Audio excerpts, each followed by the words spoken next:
Ara passo la paraula a l'Edgar, que us explicarà una mica el que és l'Institut del Silenci i les coses que farem. Edgar, tu mateix.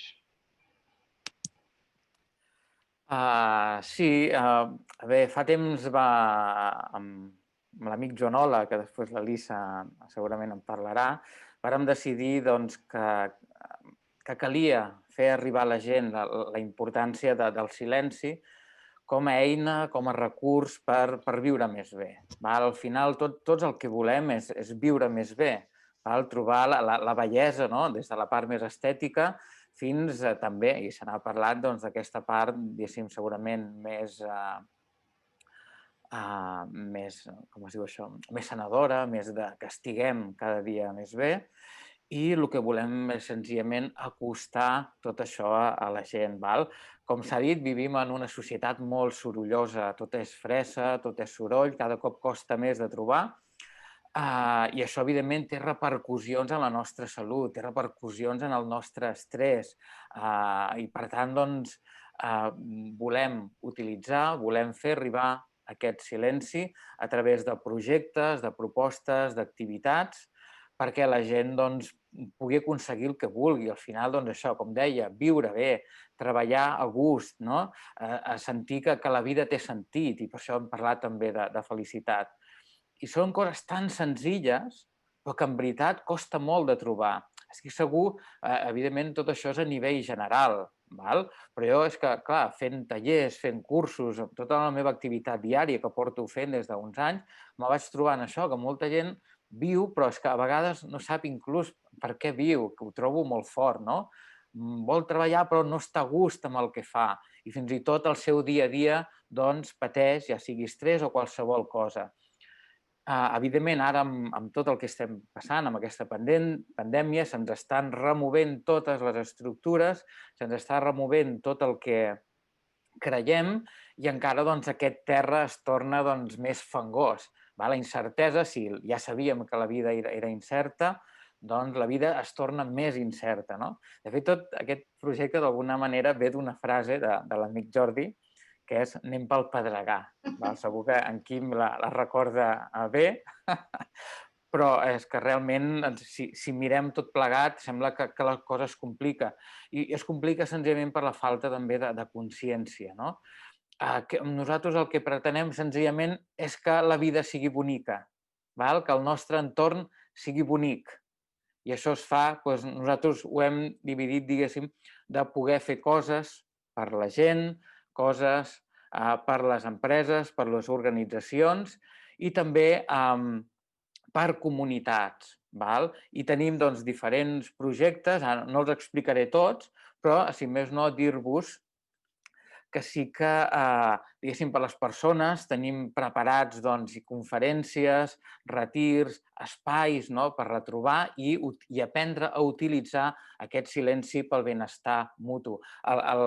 Diguéssim, l'Institut del Silenci té com a frase benestar, creativitat i felicitat, que per nosaltres són les tres potes que venen a conformar el que és, diguéssim, el ser humà, el que hem d'aconseguir que sigui la nostra realitat cada dia.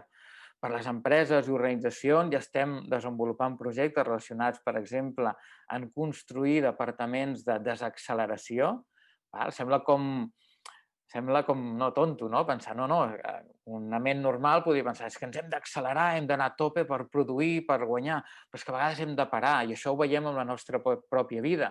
Si no aprenem a parar, no sabem on anem. I aprendre a desacelerar, ens ajudarà a reemprendre amb més força, amb sentit, amb perspectiva i focus. I això és importantíssim. I en aquest sentit volem que cada any hi hagi un cap de setmana molt especial amb uns cracs en temes de comunicació, de felicitat, de creativitat, de benestar. I només us diré molt ràpidament que el maig que ve tenim previst portar aquí a la Costa Brava 2 cracs d'aquests àmbits, 2 cracs a nivell nacional, que han venut molts de llibres, que s'han traduït llibres en més de 8 idiomes i que són uns cracs amb això. Ja ho anireu veient, jo només deixo anar aquí, no ens volem enrotllar. Amb la Universitat de Girona també ja tenim obertes moltes Hem parlat per treballar amb el Departament d'Empresa, també amb el Servei de Salut i Esports, per començar a portar aquesta manera de fer, d'aquesta manera de portar la creativitat, el benestar i la felicitat a diferents estaments dins de la universitat, com ja ha comentat en Quim abans, però ara la cosa va agafant ja més estructura i es va assentant. Per tant, genial. I tenim un projecte també de turisme, de benestar, per portar a comunitats, a diferents comunitats del món, utilitzar el turisme de benestar per aportar riquesa, consciència a comunitats que ho necessitin. Tot això ja ho anirem parlant i s'anirà explicant en el seu moment, però només perquè veiem la importància del silenci que pot tenir en diferents estaments, ja sigui a nivell personal, més petit, fins a comunitats, organitzacions i comunitats arreu del món. I fins aquí, això, la idea de l'Institut del Silenci i que, evidentment, segur que anirà creixent, perquè això és una bola que ara hem tirat i que no tinc ni punyetera idea on arribarà, però serà l'hòstia. Merci, Edgar. Jo crec que ho ha explicat perfectament. Jo vinc del món de la creativitat i em dedico a la publicitat m'he dedicat a la publicitat molts anys i recordo el dia que vam entrar al despatx d'en Quim Major amb aquesta reunió que ell explicava i li vam fer aquest eslògan de Quim, el món va pel pedregar. I va ser la introducció per poder-li proposar fer una assignatura a la universitat que fos aquest taller de felicitat. Per què? Perquè us parlo de la vessant de turisme, que és una de les que conec més.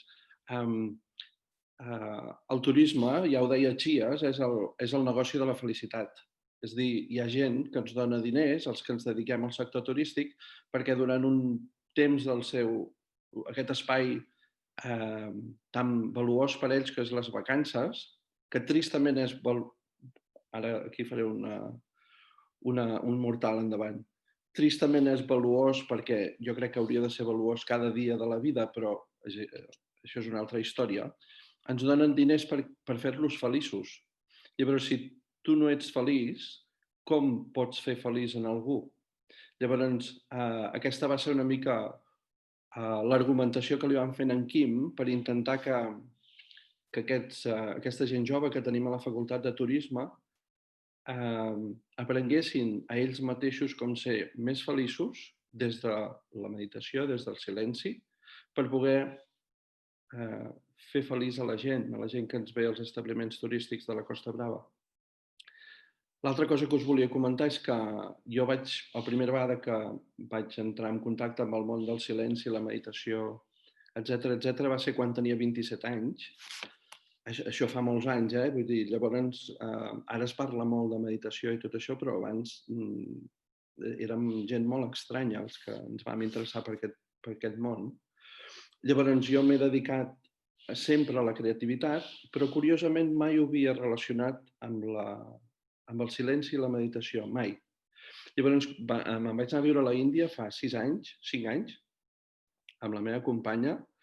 Allà vaig tenir un contacte molt profund amb el silenci, molt, exageradament. I quan vam tornar va ser quan vaig conèixer en l'Edgar, per casualitat un dia a la ràdio, però després més a fons un dia a una reunió del Patronat de Turisme. I aquest Institut del Silenci, a banda del que parlava d'en Joan Joanola, que després l'Elisa segurament ens en parlarà, és el producte de parlar moltes hores, moltíssimes, molta reflexió, a davant del mar, a Punta Falconera, a Roses, des d'on va sortir una metodologia que es diu de Cohn, que és la que apliquem nosaltres i aplicarem a l'Institut del Silenci, de com poder ser més feliços i més creatius a través del silenci i de la meditació. Aquí, avui, entre nosaltres tenim a la Neus, que és una The Cohn Girl, que va ser el primer taller que vam fer, diria que fa 2 estius ja, on vam començar a aplicar aquesta metodologia, que ha sigut el pas previ a la creació de l'Institut del Silenci i que esperem que puguem explicar a tanta gent com sigui possible els beneficis que té el silenci per la nostra vida interior, perquè si volem construir... Bàsicament l'objectiu és molt fàcil. i és molt senzill, que és que volem canviar el món, perquè el món també va pel pedregar. Llavors, si som capaços de fer arribar a tanta gent com sigui possible els beneficis d'aquest silenci, i des de la individualitat, és a dir, des de tu millorar com a persona, la Milena ho ha dit perfectament, com trobar-te amb tu mateix, aquest espai de no mirar cap enfora, sinó mirar cap endintre, i construir una societat molt més sana de la que tenim ara. Jo soc superoptimista, tot va pel pedregar, però jo soc superoptimista perquè cada vegada hi ha més gent que es dona compte que es pot viure amb un altre nivell de consciència i que realment es pot viure d'una altra manera, no de la manera que s'està visquent ara. Ja estic. Ara li passo la paraula a l'Elisa. Gràcies, Jordi. Bueno, jo volia compartir una mica avui què pinto jo en aquest institut, no? Com arribo, perquè sóc una mica, com en Jordi deia, la tercera pota allà a Holanda, una mica més aïllada de la universitat i de més. Com arribo jo en aquest institut i per què hi estic totalment compromesa avui aquí amb tots vosaltres, no? I jo volia fer un exercici de sinceració personal, no? Jo fa menys d'un any, jo crec, no tenia ni idea de lo que era això de l'Institut del Silenci. És una idea que ja té temps que corre. Havia sentit el nom des del meu pare, no? Però jo havia pensat, una d'aquestes altres idees esbojarrades del meu pare, de l'Edgar i del cercle, no? El nom m'havia cridat l'atenció, com segurament a tots vosaltres, no? Perquè tots sentim aquesta connexió immediata amb el silenci, però jo no li havia donat la importància perquè en el dia a dia estem ocupats a vegades en coses més tangibles i això sonava com molt abstracte per mi.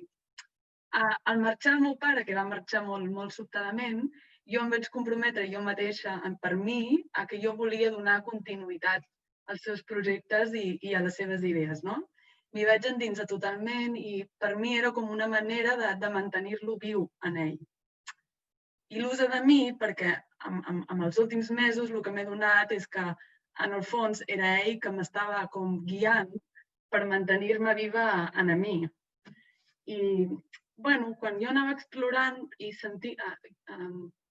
deixant-me guiar per al meu pare d'alguna manera, aquesta idea de l'Institut del Silenci estava a tot arreu, a les seves carpetes, als seus blogs, en escrits, inclús en una novel·la que havia deixat inacabada i que compartia amb l'Edgar, estava ja la menció d'aquesta idea de l'Institut del Silenci. Doncs d'una manera tot m'apuntava cap allà.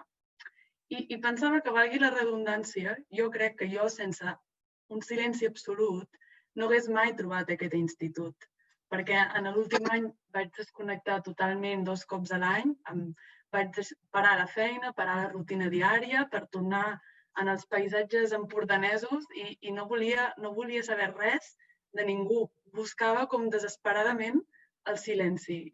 No era jo una persona espiritual, jo haig de dir que només ara, amb més relació amb l'Edgar, he començat més a meditar, però jo necessitava aquest silenci, no? I sense haver estat totalment sola, desconnectada de tot el bombardeig d'informació diari, no hagués mai pogut escoltar el meu pare, no? Que a més al final he entès que no era que jo estigués escoltant el meu pare, sinó que el que estava fent era com escoltant-me a mi mateixa, no? Crec que és el procés que ha explicat el doctor Donaire i també la Milena, de connectar amb aquest teu interior, no? Doncs estant sola i en silenci vaig poder trobar una mica que era això a dins meu que em movia, que me donava un sentiment més de pau i que me motivava, no? I fa un mes crec que tots va veure que vam llançar aquest Institut del Silenci per les xarxes socials, no? I em vaig sorprendre molt de com jo tenia una felicitat desbordant, que em deia a mi mateixa, Lisa, com pots estar tan contenta per posar una cosa a les xarxes, no?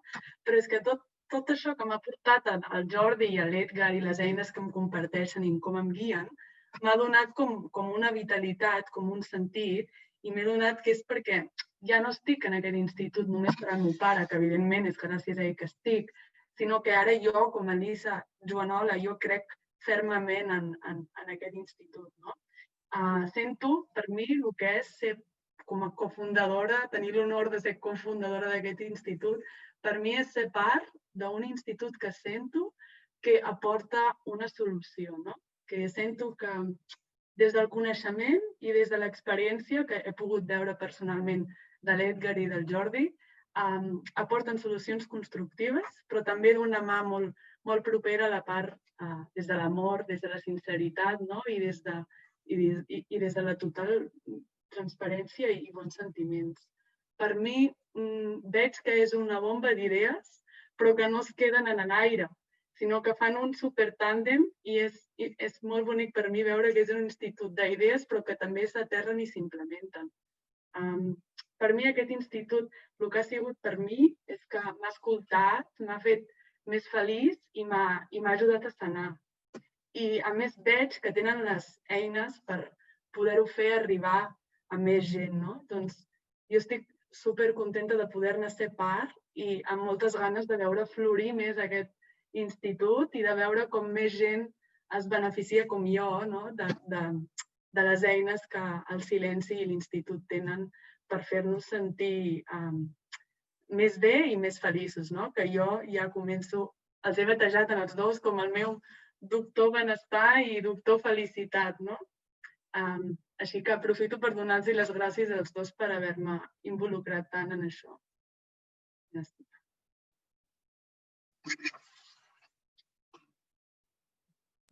Moltes gràcies, Lisa. Merci. Bueno, fins aquí la presentació de l'Institut del Silenci. Moltíssimes gràcies per haver vingut, de veritat. Anireu sapiguent de nosaltres per les activitats que anirem fent. Volíem acabar amb una petita meditació. Qui vulgui, només faltaria, si heu de marxar qualsevol cosa endavant. I res, agrair-vos moltíssim a les 5 persones que han dit coses sobre el silenci, als assistents, a l'Edgar, perquè hem començat una aventura fa molts anys, a la Lisa, no fa gaire que la conec, però és una persona espectacular. I res, moltes gràcies. I qui vulgui quedar-se, farem una meditació petita. No sé.